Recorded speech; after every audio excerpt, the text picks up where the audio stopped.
tayo. Hindi ako iniyan. Mahal ko yan. Hindi. Hindi na pero kala. Hindi siya iniwanan. Tutusin kayo sa mga pasi ko. Nanay ba? Ang mga anak ko ba? Oo, ito. Ang hirap. Ano ba ako doon pag nandun ako? May tao ba dyan? May iba. Kaibigan niya. Ang anak mo si Jeng Jeng. Tsaka si Jeng Jeng ang matlo. Daga nang buko Jeng Jeng. Na kinukwento ng ate ko. Ayo! Ako ka nandun. Oo! Ba? Buhay prinsip ako doon. Pagdating nanay ko doon. Miss na miss sana nanay ko. Tao ano gusto ko raw eh. Iluto niya eh. Text ko ba na punta ako dyan.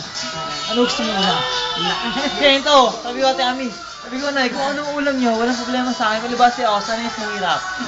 Bakain niya ako na may langgam eh. Pakinggan mo, may ito.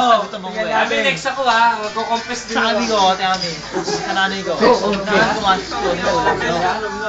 Pero ang nanay ko, palibasi, sabi sa akin. Sabi ko, Ayoko yan. Ako daw si Ami. Ayoko yan.